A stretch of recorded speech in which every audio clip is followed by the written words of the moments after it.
Started with our next interview with Tom, and we're going to have our first outlet ask the first question. Hey. All right, my name is Mark with Blurredography. The question is, so you've created Animaniacs, Freakazoid, and so many other iconic IPs that he grew up watching.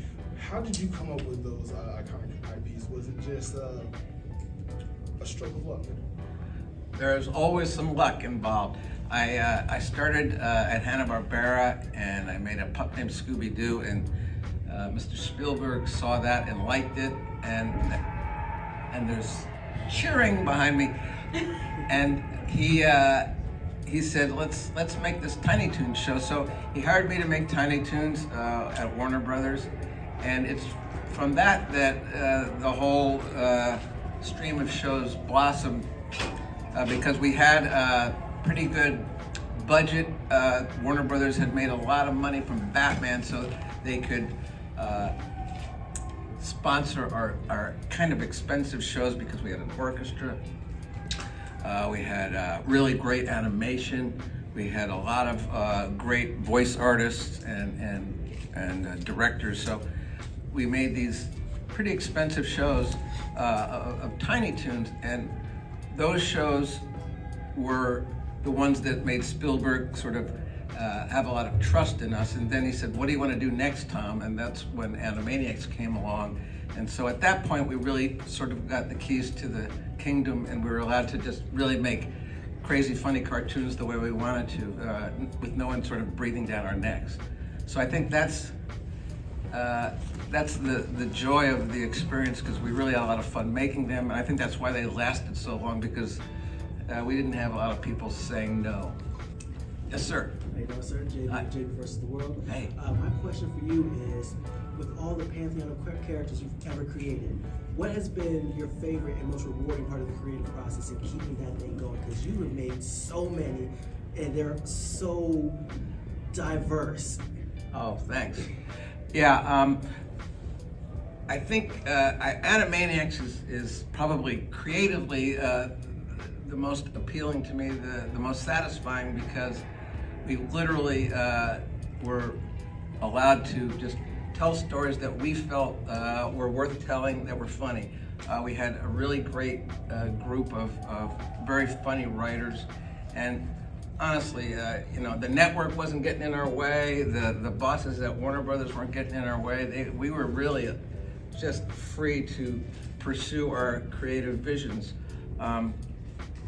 Not many places today allow that. There's a lot of rules everywhere, a lot of people up above, giving you notes, but we didn't have that. We were just like, if we could make the guy in the next room laugh, when we were recording, if we could make the voice director and everyone laugh in the booth, that was our goal. And so we knew that would work. If the people were laughing when we were making it, we knew it would pan out.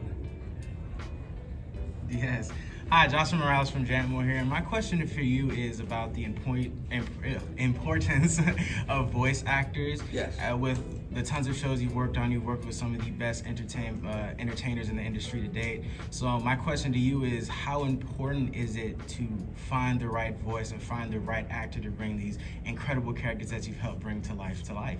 That's a great question. We had the joy of having these really great voice actors. It started with Tiny Toons. That was we had a great group. Tress MacNeille voiced Babs Bunny. So then when we wanted to make Animaniacs, we kind of knew we wanted Tress back because she was so good at Babs. So we wanted her to do Dot, but we didn't necessarily know who would play Yakko and Wacko. We didn't know who was going to do the Brain. Now the Brain's an interesting audition, because the Brain's voice, we didn't necessarily know what it was going to sound like. So Maurice LaMarche, a very good voice actor, came in, and his warm-up for no matter what show he was recording or whatever audition he was having, he always did the same warm-up that just got his voice ready. And that was, he would do a parody, he would do a version of Orson Welles doing a commercial back from the 70s where he was in a really bad mood. And it's a real recording of Orson Welles doing these like frozen pea commercials. And so that was how Maurice LaMarche, there in Lancashire, the fields are growing peas. Well, don't you just mean that the fields are already, the peas are already picked? Why would you do that? And so Maurice would do this impression of Orson Welles. We said, well, we're doing the Brain now. Do that voice. Just keep talking like him. And that's how the Brain was voiced. Jess Harnell, who wound up doing the voice of Wacko Warner, he came in and we didn't have a voice for Wacko, and I brought in an almanac that had names of celebrities, and I just went down the list of different celebrities. Lou Costello, Laurel and Hardy. Do you do these voices? So we got to the Beatles. Do you do one of the Beatles? And he says, well, which one? I said, well, which ones do you do? I do all of them. So he went and he did George, Ringo, Paul, and John. Different. They were all different. And we said, that Ringo's really good. And so that became the voice of Wacko Warner. It started as Ringo. I'm gonna go with that young man right there. Yes. Yes, hi. Matt Jenkins with the Moana Nui podcast. Wow. For everybody watching who is a fan of all the characters that you have created and been a part of, is there any advice that you would give for aspiring voice actors as to, no, I'm not even going to put any parameters on it. I'll let you have the question. All right. We were talking about this yesterday at the booth, and I'm thinking acting, whatever acting experience you can get, whether it's in a play or in something in your local community, or whether it's TV or any acting you can do, is a good bit of experience for whatever you're going to bring to voice acting, because I think first comes the acting, and if that's really working for you and you really are serious about acting, I think the voice part will be a major part of your performances in general, and then you can then use that. It's great to have a few trick voices up your sleeve, but it's going to be like Rob Paulson, Maurice LaMarche, Tress MacNeille. They're great actors to begin with, so get a lot of acting under your belt. So there's a person right there who hasn't had a chance yet. Sir, Carnell Holland from Carnell Holland Pictures. My question is, out of all the characters that you've created, which one resonates more closely to you? Well, I hate to say it, but it's probably the Brain, because I do want to take over the world. But I like the Brain's ambition. I don't like necessarily the way he treats Pinky all the time. And I do like the fact that he's not doing it because he's a complete megalomaniac. I think he actually does want to help. And I think our world can use a little help now and then. Absolutely. Who hasn't gone yet? That young man hasn't gone. Glenn Malone with Clean Air Authority. My question for you is, because we're doing all these live adaptations, a lot of our show are fun-loving characters back in the day. Which out of what you created would you like to see adapted into the live action? I think Pinky and the Brain and the Warners would both work really well. I think Pinky and the Brain is almost screaming for, CGI Pinky and the Brain mice that look very much like the cartoon characters, but they'd be, smoothed out CGI. And then with a live action world. I mean, them trying to take over the world, I think the world should be live action and they should be doing their thing. And I think it really works well because they're so small and the scales could be wonderful. I'd like to see the Warners in a similar type setting. I think it'd be great. Yeah. Now I'm just gonna do the loop again. Okay, is that all right? Yeah. What was going through your mind when you won your first Emmy for Tiny Toons? That's good. The first one was at like a Saturday night ceremony in like the Beverly Hills, Beverly, Wilshire, and it was a dinner, and I was up for the song Animaniacs, the Tiny Toons theme song. That was the award I was up for, and I was with Bruce Broughton, who wrote the music, and Wayne Katz and I wrote the lyrics. So we're there, and they call our name, and Wayne is nowhere to be seen. And so I go up to the stage with Bruce Broughton, and we're thrilled. You know, first Emmy, it's really great. And halfway through, we're up there, you know, we're just chatting a little bit with the audience, and Wayne comes bounding in from the bar, and he's just tossed down a few, and he didn't know we had won, so he goes, "Hey, I won!" And he said, wow. But that was a great year. I think that first year I won like 2 or 3 Emmys. It was great. Yes, sir. You said that you identify closely with the brain. Him amongst all the other characters, everybody's different, everybody's got something to them, and they're well-rounded. What is your creative process like to create such well-rounded characters?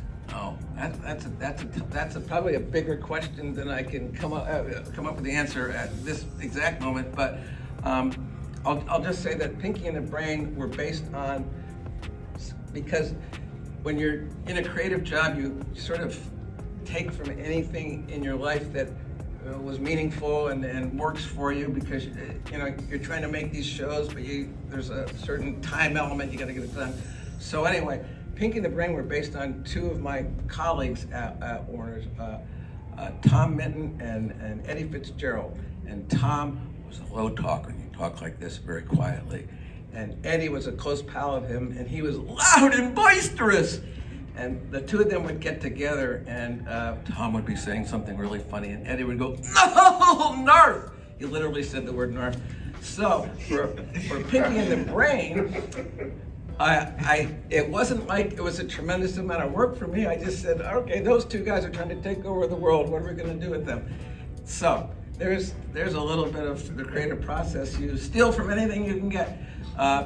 There's a cartoon I wrote for Tiny Toons. It was, and it starred Baby Plucky, who is learning how to, he's being potty trained, and he's into flushing the toilet. Water go down the hole, water go down. And then he did another cartoon called Elevator Go Up, Elevator, I too sold the buttons. Anyway, those cartoons I wrote, I didn't have to write anything, because those were all literally exactly what my kid was doing at that time in his life. So he actually flooded a hotel room with the toilet. So anyways, I didn't have to write anything. It was like real life. Last question. Oh, right here. You've been in this industry for such a long time, and of course, with time comes changes and innovation in the industry, and I'm curious, with being in the industry, what innovation or new change that has happened in the industry has excited you the most and you're excited to see continue to develop? That's a tough one. I think the creative process has changed, not necessarily always for the better. I think I'd like to see I'd like to see individual writers be permitted to write their own episodes, rather than every show having like a room of writers who are all yelling at each other and throwing out ideas, and then someone's picking them out. I think it's tough for an individual writer to get their hands around that, or mind around that. I like that they're making animation and animated movies in different styles. I think we need to get a little bit away from the plasticine look of CGI. I think we need to get different textures in there. Not everything needs to look like a plastic toy. And I just think animation's never gonna go away. I think a lot of people have done really well in animation. Right now, there's a little bit of with the streaming services, there's a little bit of a problem, because they're not making any money, so they're cutting a lot of productions down to limited numbers. So I think there's a transition there. Yeah. Thank you all.